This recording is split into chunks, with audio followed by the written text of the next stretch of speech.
Tonesini, je suis le président du Centre national des œuvres universitaires et scolaires, le CNUS, qui est l'organisme qui pilote, coordonne, donne les orientations stratégiques des 28 CROUS de France. Alors l'acception française de la vie étudiante, c'est en fait l'environnement de la vie étudiante, c'est-à-dire en réalité, ça se comprend un peu par défaut, c'est tout ce qui n'est pas dans le champ académique. Alors pour être très concret, ce sont les aides directes, les bourses, c'est l'emploi étudiant, c'est la restauration universitaire, c'est le logement étudiant, c'est le soutien aux initiatives civiques, culturelles, tout ce qui a trait à l'engagement.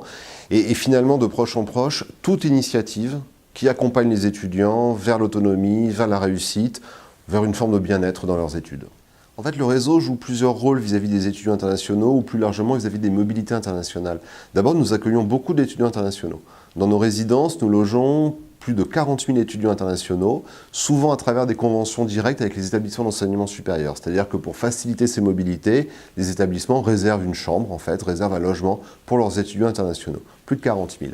Par ailleurs, nous faisons nous-mêmes la promotion, à travers l'information, à travers un certain nombre de réunions d'animation, de la mobilité internationale, pour convaincre tous les étudiants français, ceux auxquels on s'adresse, ceux qui sont dans nos résidences, ceux qui participent tout simplement aux opérations que nous menons sur les campus, eh bien nous avons une action de promotion et d'information de la mobilité étudiante.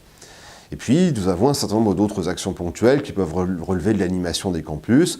Par exemple, nous travaillons avec les associations du réseau Erasmus. Vous savez que dans le cadre des mobilités Erasmus, beaucoup d'associations d'étudiants se sont montées. Et bien souvent, nous les accompagnons dans leurs projets. On met à disposition des lieux, on organise par exemple des cours de cuisine internationale, c'est assez fréquent.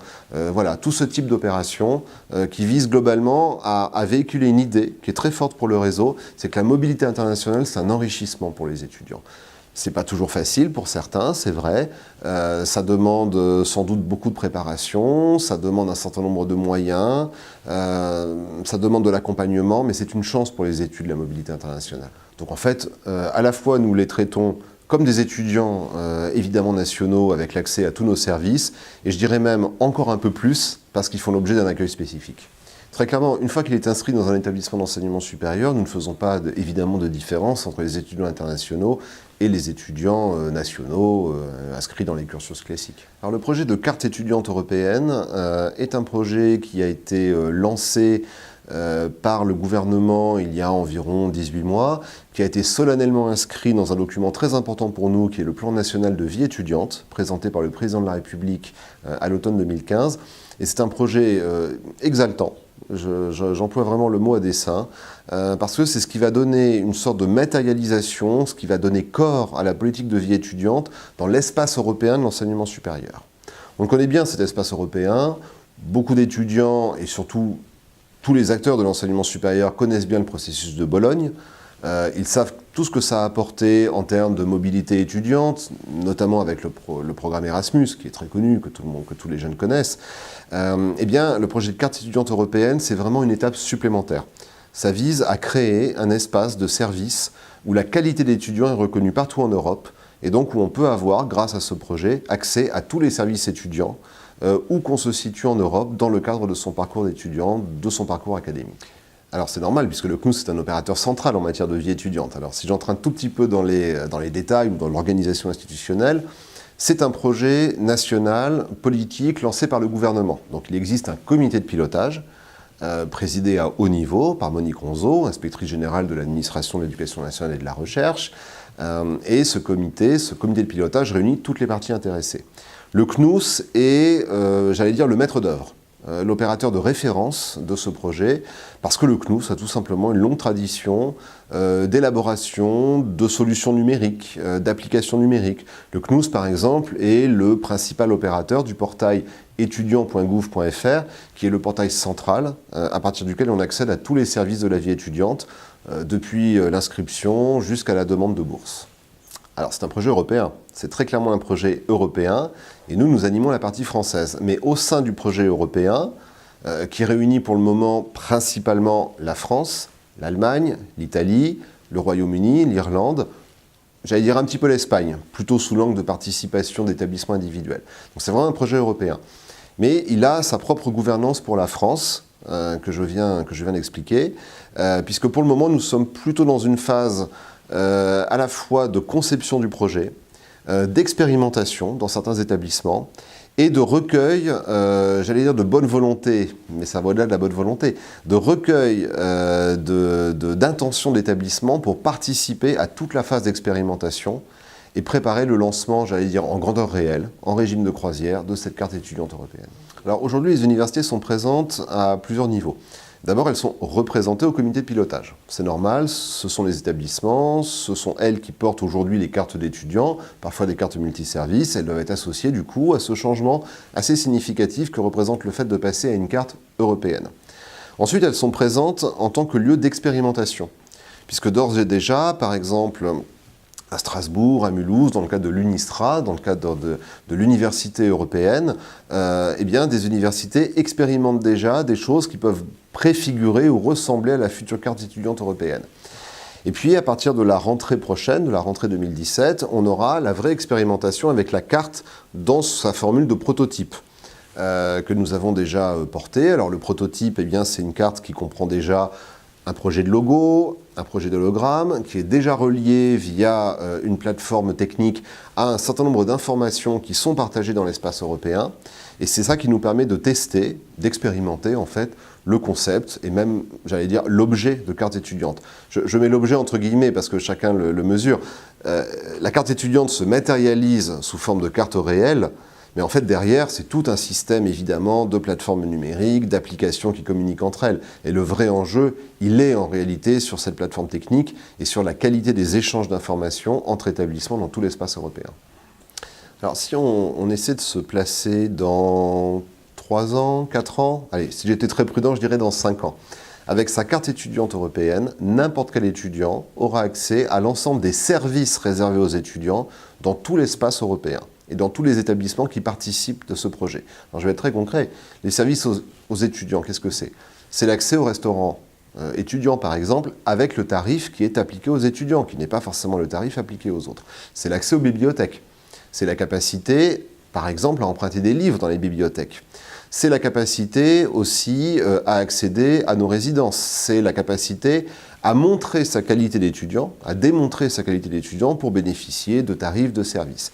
Ça, c'est le premier niveau. Au-delà, la carte étudiante européenne emporte aussi un certain nombre d'informations qui sont nécessaires pour l'inscription dans certains parcours. Et ça, on travaille en lien avec un autre programme européen qui est très lié, qui s'appelle Erasmus Without Papers, comme son nom l'indique, c'est-à-dire Erasmus sans papier, et qui emporte en fait toutes les informations qui sont nécessaires pour préparer une mobilité, c'est-à-dire préparer une inscription officielle dans un parcours académique dans un autre pays. Ça, c'est le deuxième niveau d'utilité de cette carte, c'est qu'elle porte des informations qui vous permettent de montrer votre qualité d'étudiant et qui vous permettent surtout de procéder à un certain nombre de démarches. Et puis il y a une troisième étape, alors qui est plus lointaine, c'est vrai, c'est le fait que la carte puisse communiquer via des plateformes sécurisées et elle portera l'ensemble des documents liés à votre scolarité, c'est-à-dire vos attestations d'inscription, vos relevés de notes et ultimement vos diplômes. Donc en fait, la carte donnera accès, dans quelques années, à une sorte de coffre-fort numérique dans lequel il y aura tous les documents qui retracent et attestent de votre parcours dans l'enseignement supérieur. Alors on part aujourd'hui de systèmes qui sont parfois proches dans leur concept, mais qui ne communiquent pas entre eux, et qui de toute façon s'arrêtent le plus souvent à la première fonction que j'ai évoquée. Donc si j'explique un petit peu, aujourd'hui dans les établissements d'enseignement supérieur, la plupart des étudiants ont une carte d'étudiant, c'est normal, mais c'est souvent une carte papier, au mieux une carte numérique qui permet d'accéder à un certain nombre de services numériques, mais je dirais c'est tout, elle n'emporte pas d'informations en tant que telle. Donc aujourd'hui, l'enjeu c'est de réunifier tous ces systèmes qui ne communiquent pas entre eux à l'échelle européenne. Ce que l'on trouve dans certains campus, dans certaines universités, c'est ce qu'on appelle des cartes multiservices. Alors là, c'est vrai que c'est l'étape supplémentaire, mais c'est très loin d'être généralisé. Et des cartes multiservices, ce sont des cartes qui sont à la fois des cartes d'étudiants, sur le modèle classique que je viens d'évoquer, mais qui peuvent aussi être des cartes de paiement, et qui peuvent être en lien avec, par exemple, les collectivités territoriales selon les accords locaux, des cartes de transport, ou des cartes qui donnent accès à tel ou tel type d'équipement public, par exemple. Ça peut aller de la serrure sécurisée jusqu'à l'accès à des tarifs réduits dans des cinémas ou des magasins. Voilà. Donc on a différents concepts autour d'un noyau dur qui est la carte d'étudiant traditionnelle. Et autour de ce noyau dur, voilà, se sont greffées différentes fonctions. Nous, on essaie de faire communiquer en fait l'ensemble de ces systèmes pour arriver à un objet unique, complet, qui emporte tout ce qui est utile vis-à-vis de votre qualité d'étudiant. Elle se substitue à la carte existante. C'est comme si on ajoutait en fait des fonctions, des capacités à la carte existante. Donc on part de l'existant et on ajoute en fait des nouvelles fonctions. Mais on ne remplace pas l'une par l'autre, ça n'est pas nécessaire. Aujourd'hui, sur une simple carte, et encore, quand je dis carte, c'est souvent un objet virtuel, puisqu'en réalité, ça renvoie à un numéro d'identification et à une plateforme sécurisée. Votre carte, elle peut être sur votre smartphone, en réalité. Eh bien, sur cette carte, selon les choix, les accords locaux, on peut mettre une infinité d'informations et de fonctions, en réalité. Au fond, c'est une très bonne question. Parce que c'est tout à fait exact qu'aujourd'hui, notamment le CNUS, c'est parfaitement géré l'identité étudiante, l'accès aux services, la monétique, par le biais d'applications qui sont totalement dématérialisées, totalement numérisées, et donc très concrètement à travers votre smartphone. Mais en fait, nous tenions à ce que la carte ait quand même une forme de matérialité. Parce que l'Europe, et on le sait, elle a besoin d'être vue, elle a besoin d'être connue, elle a besoin, j'allais dire, d'être tangible. Et la carte européenne de l'étudiant, et ça nous y tenions beaucoup, ça doit aussi être un objet, parce que sur cet objet, il y a un logo, il y a une représentation de l'Europe, il y a aussi des fonctions sécurisées, parce qu'après tout, elle a son utilité en tant qu'objet. Mais je dirais, elle se voit. Elle se voit. Et je crois que c'est fondamental parce qu'à certains égards, l'espace européen de l'enseignement supérieur, comme je l'indiquais tout à l'heure, eh bien justement, peut-être qu'il ne se voit pas assez. Et la carte, au fond, est l'un des éléments, à son échelle, à son niveau, qui viendra donner cette existence très concrète, très tangible à l'espace européen. Alors, ce projet, il va nécessairement aboutir parce qu'il renvoie à des fonctions dont on a de plus en plus besoin sur les campus. Les campus sont des lieux de service aux étudiants. L'imagerie selon laquelle un campus était une salle de cours que l'on quittait le plus rapidement possible une fois que le professeur avait terminé, c'est fini. Un campus, c'est un lieu où l'on vit. Donc, à partir du moment où c'est un lieu où l'on vit, c'est un lieu où on accède à des services, où on réalise des prestations gratuites, commerciales, en fait tout simplement où on procède à un certain nombre d'échanges. Ça, c'est le premier point. Ensuite, l'autre point que j'évoquais qui est fondamental, c'est que les mobilités dans l'espace européen, elles sont de plus en plus nombreuses, elles sont de plus en plus intenses. Le programme Erasmus+, qui a monté déjà, qui a marqué une sorte de nouvelle génération du programme Erasmus, a augmenté le nombre de mobilités européennes. Beaucoup de jeunes dans l'enseignement supérieur, aujourd'hui, passeront nécessairement un semestre, une année, mais aussi parfois des séjours plus courts, dans un autre établissement d'enseignement supérieur dans l'espace européen. Donc on a besoin de cette carte. Sans cette carte, la mobilité européenne, elle serait bureaucratique. Elle serait freinée, elle serait empêchée, notamment pour les étudiants qui n'ont pas le plus spontanément accès à l'information, les étudiants qui viennent de milieux pour lesquels l'Europe, c'est pas immédiatement parlant, pour des étudiants pour qui la mobilité peut être une inquiétude, voire un frein très matériel. Donc je suis absolument convaincu que cette carte, elle répond à un besoin fondamental qui est de faciliter ces mobilités, de les rendre attractives, de les rendre joyeuses. C'est à ça que répond cette carte. C'est de donner corps à l'espace européen de l'enseignement supérieur qui va très au-delà d'un concept flou, d'un slogan. L'espace européen de l'enseignement supérieur, c'est un système dans lequel les scolarités sont globalement harmonisées, ce qui est quand même un élément extrêmement important.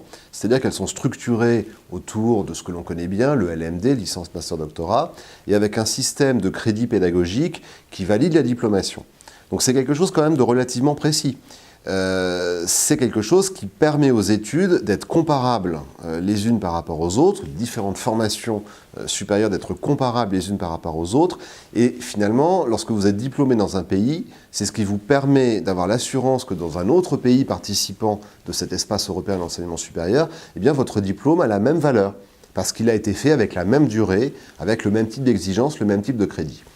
Ça, c'est propre à l'espace européen, parce que c'est celui-ci qui est allé vers une logique d'intégration. Vis-à-vis des autres continents, des autres pays avec lesquels on peut travailler et avec lesquels les établissements d'enseignement supérieur français ont des conventions d'échange et qui peuvent être d'ailleurs relativement intenses. C'est vrai que là, la carte européenne prend un sens un peu différent.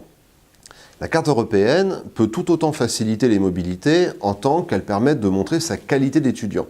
Je suis très concret. Si une université américaine veut conclure un accord avec un établissement d'enseignement supérieur de l'espace européen, et qu'il crée la capacité à communiquer en tant que système d'information, eh bien peut-être que la carte européenne servira tout autant de carte étudiante et de carte multiservice avec l'université américaine en question. Par contre, je crois qu'il faut être un peu réaliste, on n'est pas encore en train de construire un espace mondial de l'enseignement supérieur. Cet espace, il existe de fait si on raisonne simplement sur une logique de grande mobilité d'étudiants qui peuvent avoir accès à des formations dans l'ensemble, finalement sur toute la planète. Mais si on parle d'espace juridique, je suis un tout petit peu technique, mais c'est-à-dire si on parle de structuration des diplômes, de crédit ECTS, bref, de cette dimension un peu juridique, un peu certifiante de l'espace de l'enseignement supérieur, aujourd'hui ce que l'on a construit c'est un espace européen. L'espace mondial viendra dans un deuxième temps.